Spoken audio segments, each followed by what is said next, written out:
호세아 10장 1절에서 15절 말씀입니다. 이스라엘은 열매 맺는 무성한 포도나무라. 그 열매가 많을수록 재단을 많게 하며 그 땅이 번영할수록 주상을 아름답게 하도다. 그들이 두 마음을 품었으니 이제 벌을 받을 것이라. 하나님이 그 재단을 쳐서 깨뜨리시며 그 주상을 허시리라. 그들이 이제 이르기를 우리가 여호와를 두려워하지 아니하므로 우리에게 왕이 없거니와 왕이 우리를 위하여 무엇을 하리요 하리로다. 그들이 헛된 말을 내며 거짓 맹세로 언약을 세우니 그 재판이 밭이랑에 돋는 독초 같으리로다. 사마리아 주민이 베다웬의 송아지로 말미암아 두려워할 것이라.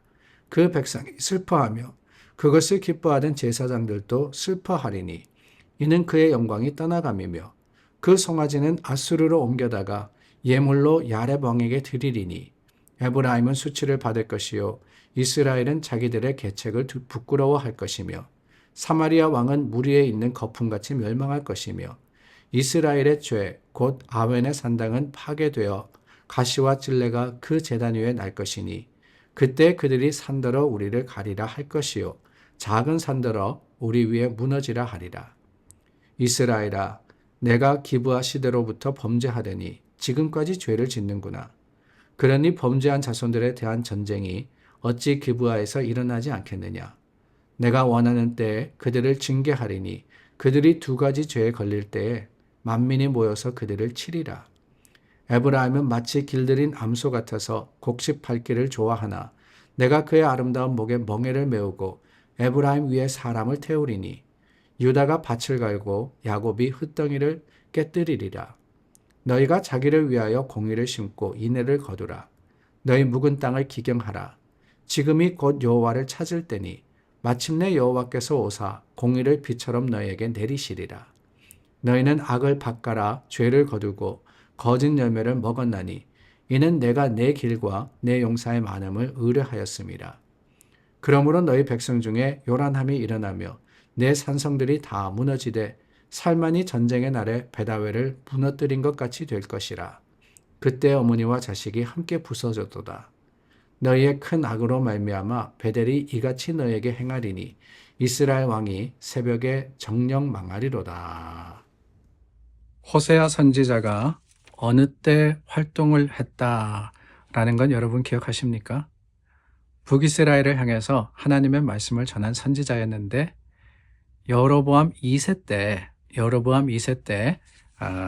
활동을 했습니다. 여로보암 2세라고 했는데요. 그렇다면은 여로보암 1세가 있죠.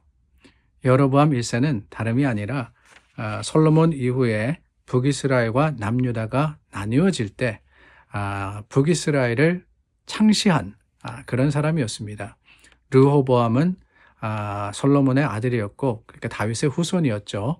그래서 유다와 베냐민 지파가 남유다가 되었고 나머지 10지파가 북이스라엘이 되었는데 그 북이스라엘을 그러니까 나라를 나눈 사람이 여로보암 1세입니다. 그리고 여로보암 2세는 북이스라엘의 19명의 왕 중에 13번째입니다.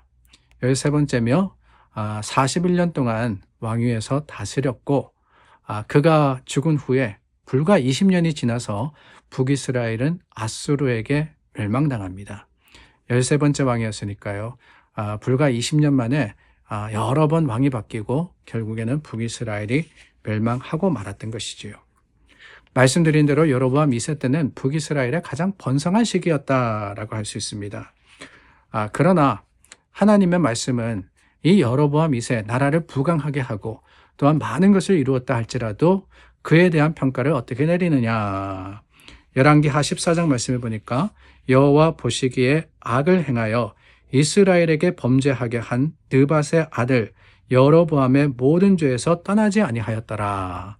그러니까 여로보암의 죄에서 떠나지 않았다라고 표현을 하고 있습니다. 여로보암 2세가 여로보암 1세의 모든 죄에서 떠나지 않았다. 열왕기 상하에 나오는 그 북이스라엘의 왕들에 대한 평가에 보면은 여로보암의 죄를 따랐다라는 표현이 많이 나옵니다. 근데 그 여로보암의 죄가 뭐냐? 다름이 아니었어요. 북이스라엘과 남유다가 나누어지고 난 후에 하나님께 예배를 드려야 되는데 성전이 어디 있느냐? 남유다 예루살렘에 있었습니다. 그래서 북이스라엘 사마리아 지역에서 예루살렘까지 가서 예배를 드리려니까 제물을 바치려니까 불편합니다.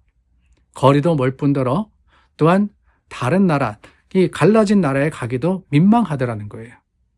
그래서 여로보암이 어떻게 하느냐? 다름이 아닙니다.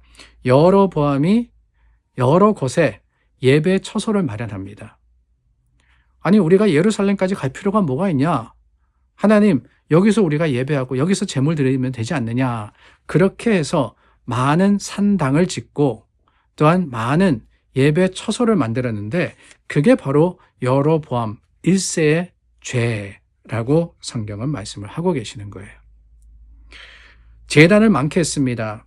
주상을 아름답게 했습니다. 그래서 오늘 1절 말씀에 보니까 열매 맺는 무성한 포도나무라 그 열매가 많을수록 제단과 또한 땅이 번영할수록 주상을 아름답게 하며 많게 했다라고 했죠. 여로보암 1세만이 아니라 여로보암 2세도 나라가 강성해지자 여러 곳에서 예배 드리는 그 처소를 아름답게 장식을 한 겁니다.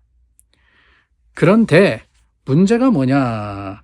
2절 말씀해 보니까 그들이 두 마음을 품었다라고 하는 거예요. 왜 그렇게 했느냐? 하나님을 진심으로 예배하기 위해서였느냐? 아니었다는 거죠. 무엇입니까? 자신의 세력을 드러내기 위해서.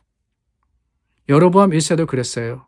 여로보암 1세도 남유다의 경쟁 관계 속에서 우리도 예루살렘 성전이 아니면 어떠냐? 여기서 충분히 예배 드릴 수 있다라는 자신을 드러내는 마음을 가졌었고 여로보암 2세도 마찬가지입니다.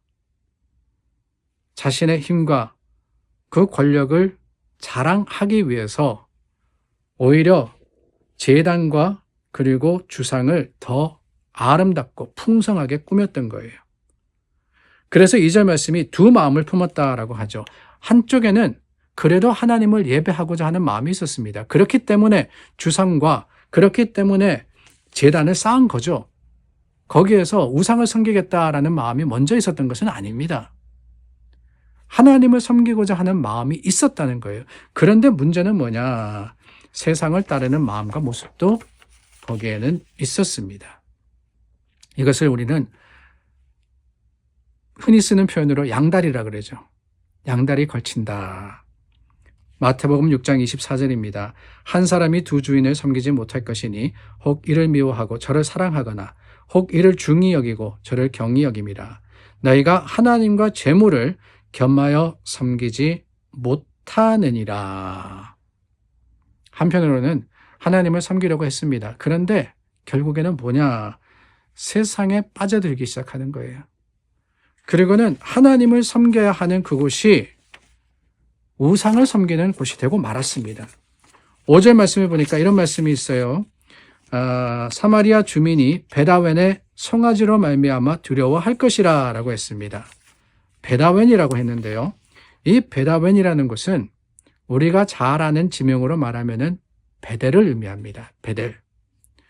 야곱이 밧단아람으로 가던 중에 사다리 환상을 보고 하나님을 경배하기 위해서 제단을 쌓은 곳, 그리고 그 밧단아람에서 돌아올 때 가나안에서 베델로 가서 거기서 하나님께 예배 드렸던 것이 베델입니다. 베델의 원래 의미가 뭐냐? 벳엘, 벳은 집을 의미하고요. 엘은 하나님입니다. 그러니까 하나님의 집이라는 거예요. 그 베델에다가 여로보암이 제단을 쌓고 하나님께 제사했습니다. 여로보암 1세가 말이죠.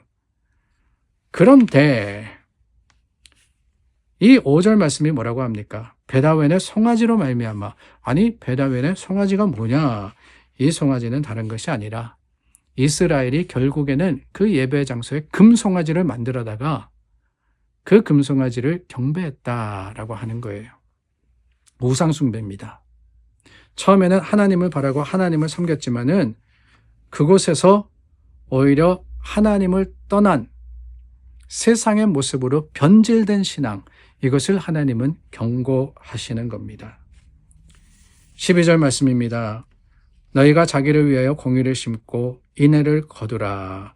너희 묵은 땅을 기경하라. 습관처럼 변질되어 버린 우리의 신앙, 그 신앙을 새롭게 하지 않으면 우리도 그럴 수 있다는 거예요. 우리도 모르는 사이에 하나님을 섬긴다고 하지만은 결국에는 내가 중심된, 세상에 중심된 신앙생활을 할 수 있는 충분한 가능성이 있습니다. 그러므로 여러분, 우리는 본질을 되찾았고 그 본질을 항상 붙드는 교회가 될 수 있기를 간절히 바라며 그것이 오늘 우리 믿음의 결단일 수 있기를 소망합니다. 기도하겠습니다. 참 좋으신 하나님 감사합니다. 하나님 안에서 우리가 믿음으로 다시 한번 행하기를 결단합니다. 하나님의 말씀과 그 말씀에 주시는 교훈이 우리의 길이 되게 하시기를 바라올 때 예수님의 이름으로 기도드립니다. 아멘.